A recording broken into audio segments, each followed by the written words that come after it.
Six Nations 2026, the final game of the round, folks. England against Wales is always a pretty interesting game. Apart from last year, where it was a bit of a blowout. But, yeah, if there's a Wales team that's going to get some fire in the belly, surely it's up against England. I thought that last year as well, and last year was 68-14. But who knows? England are flying high. They are the third-ranked team in the world. Their stats are just lovely. I'll be calling Steve Borthwick Sexy Steve for the way he has got this team running in 2025. Can he continue that upward trajectory in 2026? We will have to wait and see. For Wales, different end. I mean, they're down in 11th in the world rankings. They have not had particularly pretty stats, but they've had coaching changes. They've got some off-the-field drama with the clubs and whatnot, to put it mildly.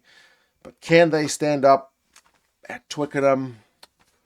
I hope they can give it a good crack, but we will see. We'll go through the squads, some of the recent history stats, predictions.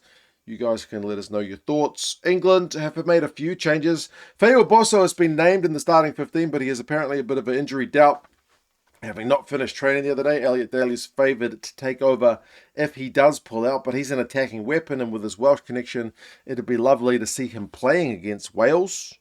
The front row is Genge, George and Hayes, so it's a bit of a changed one from when England last ran out in 2025, and George is captain for this one with Maro being on the bench.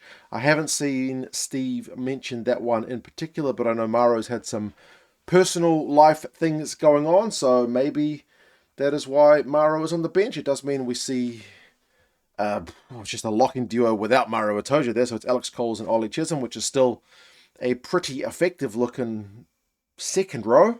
So I think your type 5, you'd still be reasonably happy, although every squad seems to be down a few props at the moment, including England. So, yeah, it's changed. But this is not going to be England's biggest test, if we're being honest about that. I do love the English back row. That is unchanged. Guy Pepper, Sam Underhill, and Ben Earl. Like, talk about high work rate, talk about high tackle, talk about high danger on the turnover. They can bust a tackle as well, so very sexy looking back row from England. The way they chase kick ball and just make your life a misery at the breakdown, turn you over, win penalties, and then keep getting go forward is a Steve Borthwick specialty.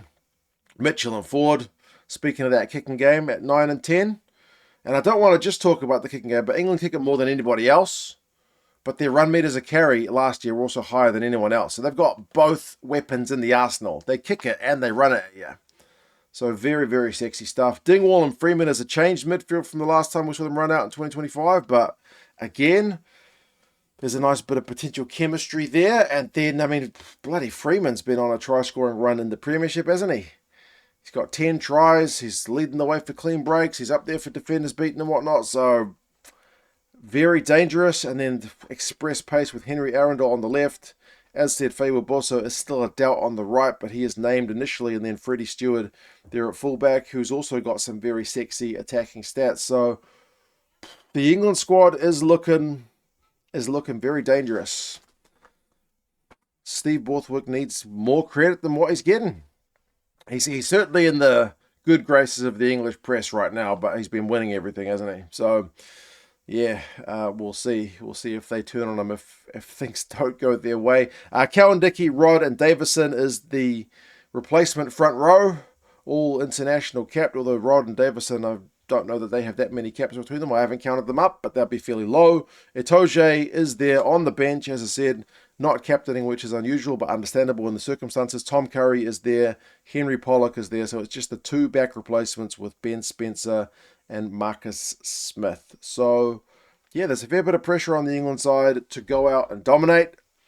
They have picked a relatively stable squad, but as I said, the front row in particular has got a few changes about it. For the Welsh, they've also made a bunch of changes, and it's kind of a mixture of veterans and youngsters. Nicky Smith, Dewey Lake, and Archie Griffin. So it's prop changes again from them from that last game where they got hammered by the Box last year, and two new props for sure. But Nicky Smith's a veteran and very familiar to many of the Premiership lads, so we'll see how he goes. And then Dewey Lake is going to have some pressure on him, in the absence of Jack Morgan, with a leadership role, so hopefully he leads the side well. Dapper Jenkins, tackle machine, will likely need to top the tackle count for Wales this week. If I was going to put money on someone to top the tackle count, it would be Jenkins, and then Adam Baird is alongside him. He's going to be needing to help shut down the English maul. In particular, I did see a bit of stick given to Adam Baird in terms of his selection being not a form one. I saw someone saying he doesn't carry it much. I don't think you pick Adam Baird to carry the ball that much. You pick him to make tackles, win lineouts, and disrupt them all the time.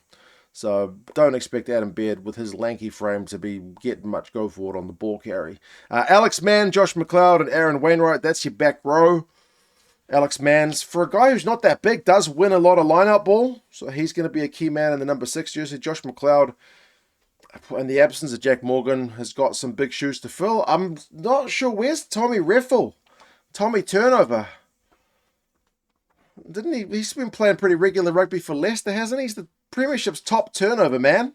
Why can't he get a game? But I mean, you got some good sevens in Wales either way, but I'm just a bit surprised there. And Aaron Wainwright will need to get some go forward ball on the carry at number 8 to add a bit of punch. Thomas Williams and Dan Edwards is the 9-10 combo. So Thomas Williams is one guy who still gets talked about as being one of the better players in his position in the world, let alone just for Wales. So good to see him there. And Dan Edwards' international game is coming along as he adds to his experience.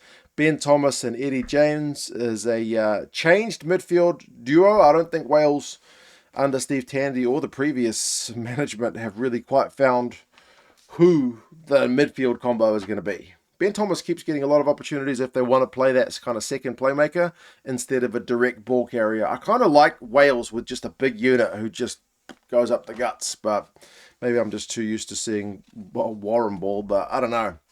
It is going to be one for Steve Tandy to work out because they don't have like a Tui Pilotu and Jones or a Brex and Menincello kind of combo that is just inseparable at the moment. Josh Adams is there on the left, Ellis Mee on the right, and then Reece Zammit is at fullback. So no Blair Murray for this one, but maybe adding a bit of extra height to compete with England's kicking game makes sense to me. Belcher, Carey, and Francis is an all-changed front row set of replacements. Thomas Francis, we haven't seen him play for Wales for a while. He's been over in the D2 in France. Ben Carter, Tame Plumtree, Harry Deeves, your other forward replacements, and then Kieran Hardy and Mason Grady, the 2 back replacements. Some stats. I've been talking about Sexy Steve, man. Line breaks, defenders beaten, meters per carry. Amongst the Tier 1 sides, Steve's team have been excelling in 2025 in all these areas. Steve Borthwick's team is not just a high-kicking team anymore. They still kick a lot, but they do everything else very effectively. Wales, on the other hand, their meters per carry is among rock bottom. Interestingly, among the All Blacks level. We sacked our coach for it, so they need to get more go-forward ball. They go through a lot of phases, seemingly pretty statically sometimes, and this is why I'm a little bit concerned about the lack of Tommy Reffel, as the turnover counts also quite low. For a team which doesn't have as much ball and is having to make lots of tackles, I would have thought, thinking of the old Justin Tipuric days and whatnot, you win in turnovers. The turnover count's been quite low for Wales. It's usually a strength, so they would like those numbers to be a bit higher. Hopefully Josh McLeod can get himself over the ball. Recent history between the sides, it's 4-1 to England, but there's not many blowouts, like 20-10. Wales's win back in 2023 was 20-9. There's a 19-17, there's a 16-14, and then last year just broke the script. It was 68-14, an absolute walloping. So there's a lot of predictions that it might go more that end of the scale than the old end, but like I said, if Wales are going to stand up, surely this is the team they're going to do it against. 2021, I think, is their last win over England in the Six Nations, though. It's been a wee while. Predictions are 28 points to England by the bookies, and the algo goes even further, saying by 34. So England are massive, massive favourites. I think it's as big as a prediction as I've ever seen for these two teams. It's not usually predicted to be a blowout. Pierre Brousset, Frenchman, is the ref. It's on at Twickenham. 4:10 in the afternoon. I think it's like 5:10 in the morning for me, which is horrendous. But I'll have been up for a couple of hours before that watching Italy and Scotland anyway. You guys let us know your thoughts. Is it going to be a blowout, do you think? Or do you think this Wales team with a few veterans in there.